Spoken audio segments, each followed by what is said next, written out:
Okay, step one, basic pass. Remember, I'm 2, Rose 1. We do that. That's pretty good that you guys get 2 instructors that like it 2 different ways, because there's a bunch of dentists that like their stuff passed 2 different ways as well. Okay, so I'm going to work on an anterior just so everybody can see a little bit better. I'll do an anterior. Let's do basically this facial here. Alright, gauze to wipe the gingiva, topical gel to get the gums numb. How long do we leave that on? 2 to 5 minutes. Actually, it's a minimum of 1 minute. That's it. Yeah.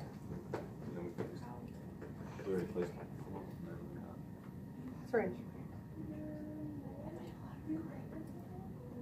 Do you need a clear matrix? I think we got it now. Okay, remove my cap. Inject my tooth. My cap on. We're good. Gonna wash and spray. Okay, we're gonna do it without the dam. We'll do the dam over here because I promise in composite, I've never ever placed it because you can't shine a light through the rubber dam. So we'll demo the dam over there. Next, so we're gonna skip all the dams so you can take those out. What about the shade? Oh, shade, good. Let's do our shade. And I think those are all in Crown and Bridge. Will you look in Crown and Bridge and grab your shade, guys? In the cabinet above the autoclave. So same way we do shade. He's gonna give me the shade guide. Turn off your light. You're gonna pull one out. You're gonna match your shade. You get as close as possible, if not perfect match. And then you're gonna, whatever shade that is, these carpules of composite, if you're using this composite gun, these carpules get inserted in it, and whatever shade number you have, it should match it. So this one says D2. So your shade should match your guide. So if we match, the way I want you to match is never do this because your eyes will get tired. Please pull it out. Remember, start at A2, see if A2 matches. If A2 doesn't match, you can go lighter or you can go darker from that point. So a 3 will be a dark, a 1 will be a light. So that's how you kind of could go lighter or darker. So let's say the patient is A1. Usually your cap, see how this is blue? Your cap will be red and it'll match that. So you'll find a red one. I think there's a red one in here. There's a pink one. Pink is A1. Kind of. Okay, so we got an A1 shade. We matched our composite to our shade guide. Next. And then high-speed jam piece. All right, high-speed jam piece. So here, write a side note. The Fisher burr gains access. So we're going to gain a little bit of access to that tooth. Back against the mirror. Let's isolate the lip. Doctor will always remember, even if you forget this step, he will not begin until that lip is lifted up. There's a ghost in here. Yeah. Oh, and yeah. This?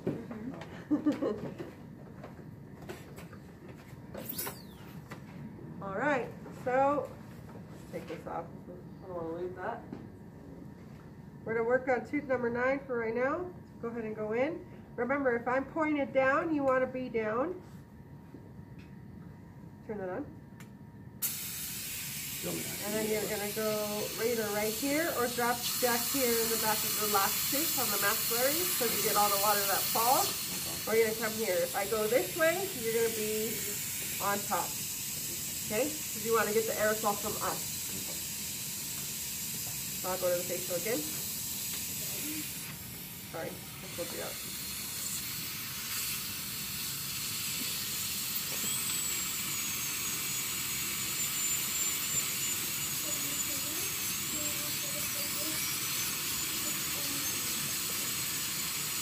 Any procedure we're cutting right here, look at all the water I'm spraying all over. Showers free, guys. Showers free. That's how you're taking it. Okay. You just use it as you're convenient. Right?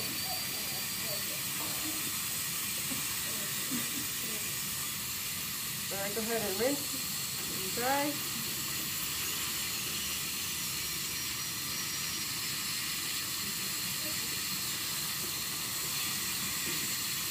All right, let's say we're done. We're good. After this, I'm good. I'm gonna use my slow speed round. Slow speed round is gonna remove at a slower rate the decay that's still present. So write that down with slow speed.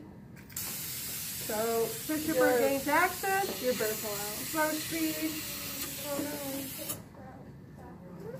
Slow speed reduces so we're keeping as much tooth structure, natural tooth structure as possible if we use the slow speed.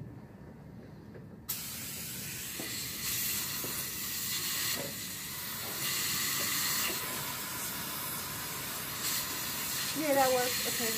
Rinse and dry. That's not supposed to happen.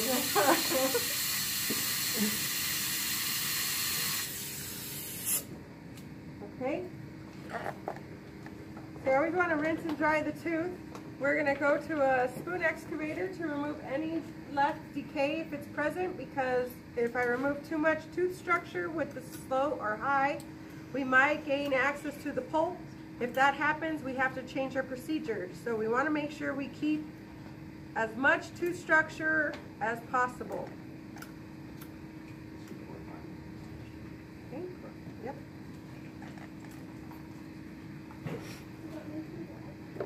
All right. And rinse and dry after that.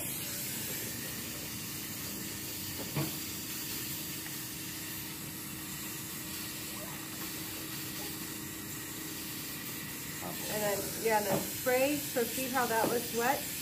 Always make sure that the prep is dry. So spray air. Right directly there. You dry, I think it. Make sure. So you always want to aim for the prep, not the rest of the mouth unless you're doing a full mouth rinse. So always the prep. Okay, let's change this because this is probably wet. So we'll change our cotton roll first. We're pretending because we didn't have any more. Then we will etch. Remember, this is acid, so we got to lift that lip up, and we can't be on the gingiva, okay? Otherwise, we will create like a burn to the tooth. So your doc or you as an assistant, a great assistant, will always squirt a little bit of amount here. Because watch, see how hard I'm squirting? And what if it splatters everywhere? Okay, so you always want to make sure my tip works. So this one doesn't work.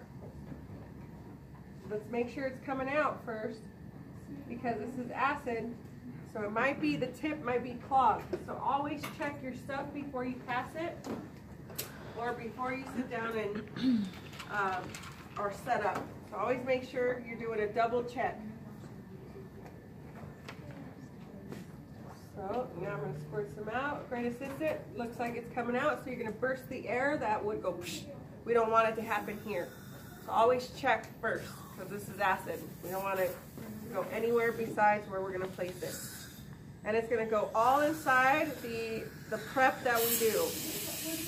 And extend a little bit higher, but it's not going to go all over the facial surface. We only want the etch in the prep. So, your, what does your thing say? How long do we wait for etch here? 30 to 45 seconds. No. So we'll change that. 10. Etch is only 10 seconds. The longer you etch, here's a side note. The longer you etch, the more sensitive the tooth will become. So if you have let's talk about whitening. If you whiten all night long, your teeth are going to feel sensitive to air. That's the same thing with etch. So if we etch for 30 seconds, we might have sensitivity to cold or hot, whatever. So you only want to follow the recommended seconds, and it's 10. And then you're going to rinse for 10. Okay? When you rinse, are you ready to rinse? I want you to cover the space or cover the area. In this case, we're going to do it at a slant, and you're going to come on top, and you're going to spray water to make sure all of it goes into your suction. 10 seconds. To get it all out, you might need a power wash because this is technically lube. Power wash that with both. So don't ever spray air with etch, because if you spray air, you're dispersing the etch around. So both, you're going to do like this. See how it's more powerful? How do you both? So first you're going to easy stream. 7, 8, 9, 10, and then make sure it's dry.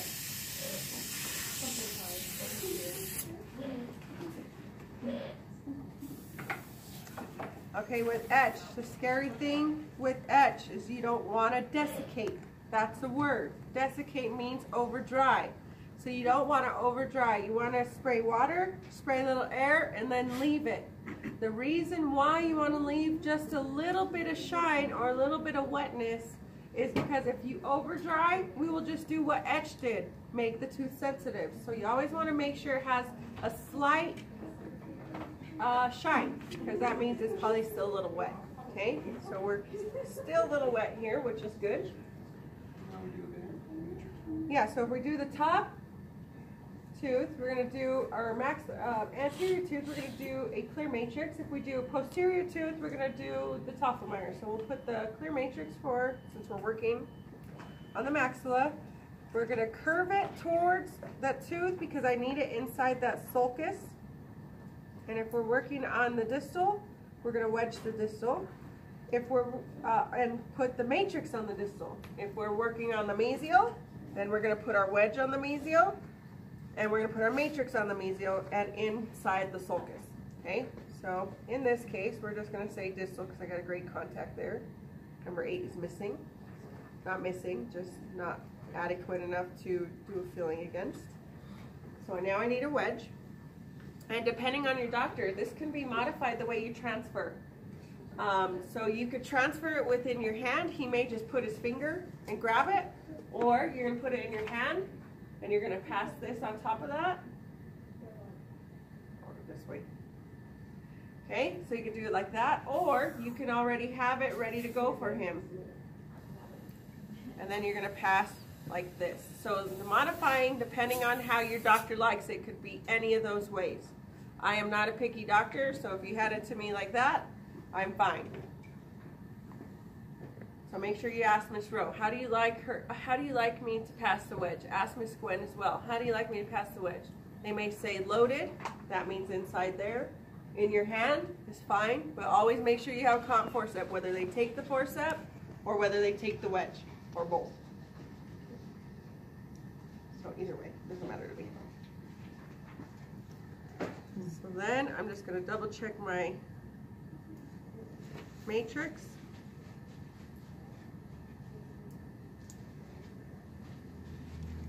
And I'm going to wedge interproximally as close as I can to the gingiva.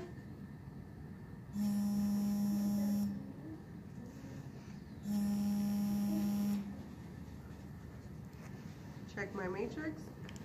Oh, I pulled it out. So you want this all tight before you can continue.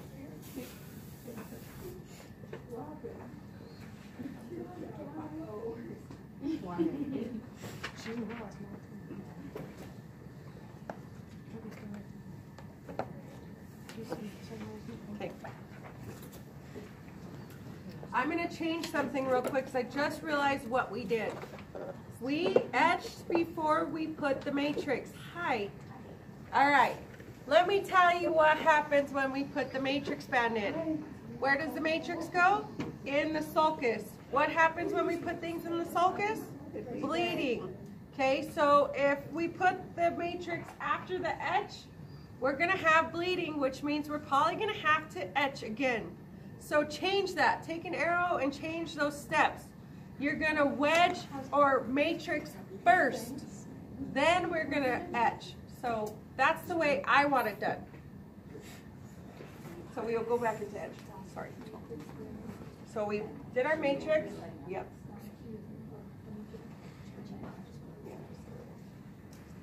Then we'll do this step again.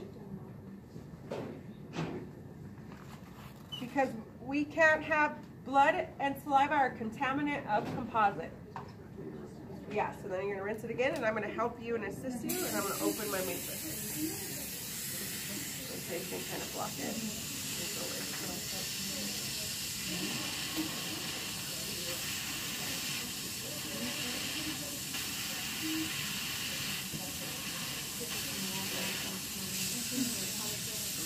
Light and dry.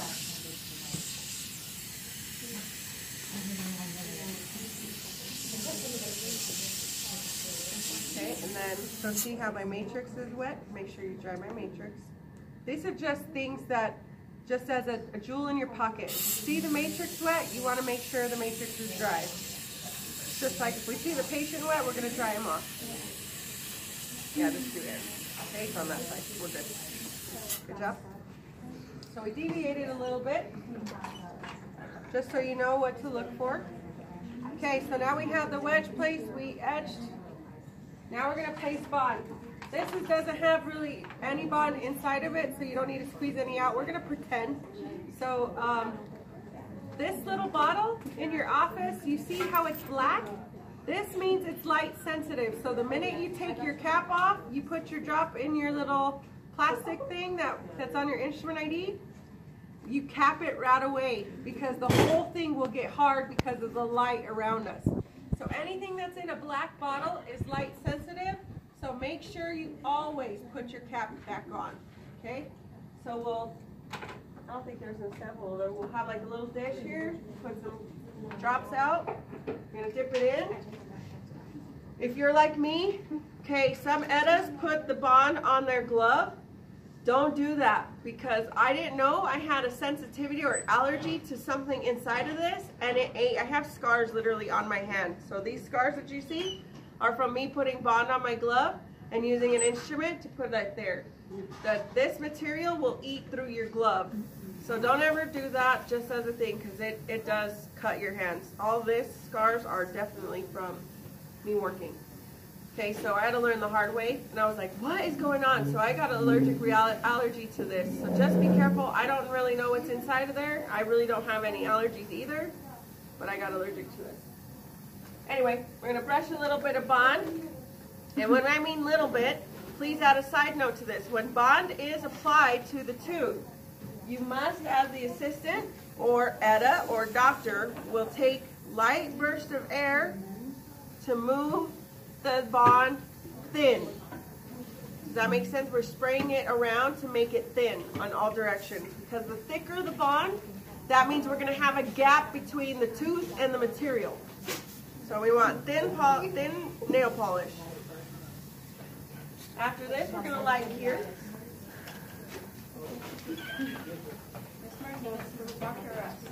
Doctor or us that did the first there? It could be either. It's going to be the doctor, but what if you become an EDA? That's why we do that. So do you do it or do I? You can do it. All right, let's see. This is set to 20 seconds. So when you hear a beep for him, that means 20 seconds have passed. Usually lights beep only at 10 seconds. So every beep you hear should be 10 seconds. We should hear for 20 seconds. So then once you hear it beep on this guy, because he's set at 20, you're done. You can turn it off. Click it to start, click it to end.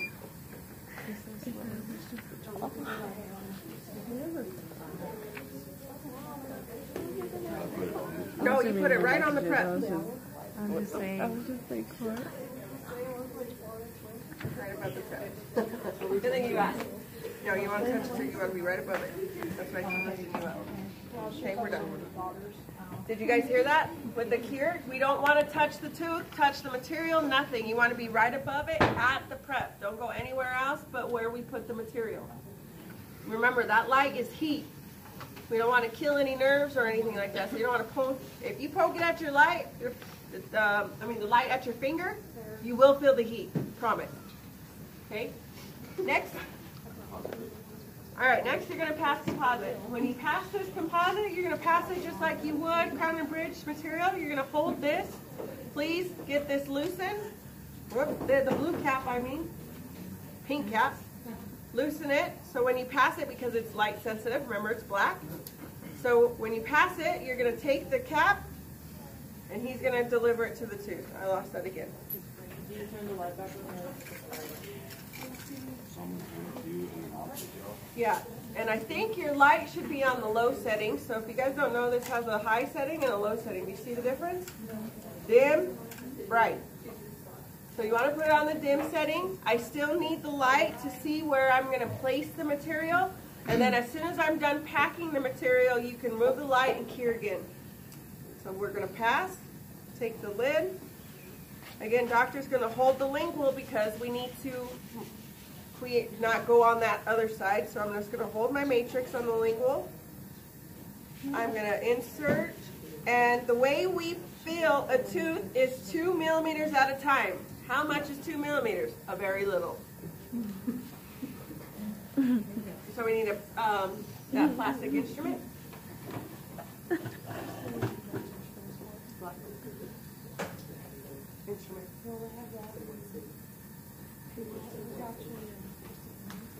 Okay, I'm covering my tooth because he took a little long, but that's okay. So I'm going to condense and make sure my material is reaching all the way to the end of my prep that I prepped on my tooth. And I'm going to be condensing all the time. Every time I condense, material's coming out. So we're kind of fighting each other, okay? If composite sticks to your instrument, do your doctor a favor and dip it in the bond a little bit. So it's kind of oily, okay? So anytime you see material sticking or if he puts it in and it pulls it out, that's what you need. Wipe his instrument, put it in bond, and then start all over again. So we're going to condense for a very long time, moving material in. This end is a condenser. This end is our smoother. So we're going to smooth our facial because we need to make it smooth. It can't be rigid.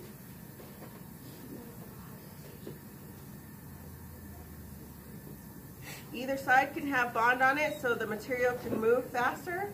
Move your light. Doc's going to fold this over because his hands are going to be busy and you're going to be right above the prep, not touching it. I looked at the blue light. Don't look at the light. We don't like lights. Don't look at it. It'll burn your cornea. Really? Yeah. It produces heat. Trust me, I can't see very well. I don't have 20/20 anymore because of this light. It's so pretty. All right. So you'll repeat the composite steps over and over depending on how big the prep is. So you'll pass the composite, then you'll pass the condenser, and then you'll cure each step until we are full. This tooth hasn't been prepped very much or very deep, so we're done on the first layer. So we have MOs, DOs, MODs, we're going to be packing, cure, packing, cure, packing, cure. So it goes on and on, back and forth, this steps. We'll do it again. Cure. Composite first. Do you have to recap it? Huh? Do you have to recap that? Yeah, every time. So we're going to add a little bit more. We're going to condense a little more. Yeah. And we're going to smooth. Fold that over here, and we'll keep doing these steps over and over again until we're full. So depending on the size of your prep. If you have a bigger prep, you're probably going to need 6 carpules. Does that make sense? If you have a little surface like what we did on the facial, you'll probably only need maybe a little bit of 1. So make sure you pack a little bit amount for the larger. So the more surfaces, add another one. So if it's an MO, put 3, just in case. If it's an MOD, put 4. So that's kind of my rule of thumb. So always have more than less. Because you can always disinfect, but you can't get up and go get more, especially in between this, because we got to keep this mouth completely dry for composite. Okay, we're going to say we are full. We're done. Yeah, so next is we're going to take all this apart. So first the wedge.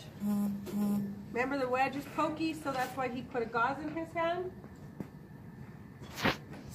Then I'm going to remove my clear matrix. My next step should be to check my filling.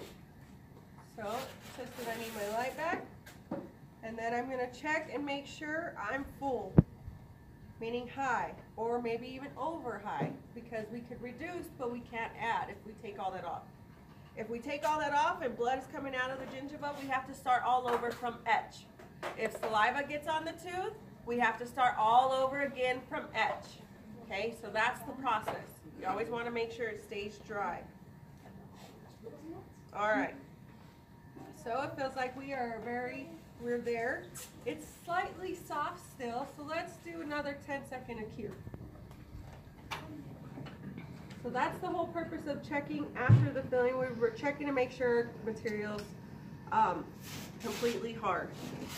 You can look, yeah, you go first. You can look through the blue light as long as it has that orange spectrum. So you can see what you're doing through the orange spectrum. Thank you. When you remove a Topfenmeyer, remember that's metal. So if we're doing an MOD in the back, we'll remove the Topfenmeyer and then cure again after them, just like this. So remove the matrix and then cure, just to ensure that that mesial is hard, because we can't really reach the mesial. Okay. Yeah. Let's check one more time. Since we had a re-cure, we're just going to verify it was hard. Oh yeah. Okay. Next step. Yeah. My finishing burr. Okay. We don't have any in here. My finishing burr. So I am not going to use a finishing burr. I'm going to go straight to mandrel. Really? I'll get us a burr block that has all the stuff we need, because I have finishing burrs and stuff like that. So when you're checking off, just have me sit there. We're going to use discs. If you have a disc, you're going to need a mandrel, and then you're going to get your disc, okay? These discs have courses on them, meaning there's some coarse, fine, medium coarse. What am I doing wrong? What's wrong with this mandrel?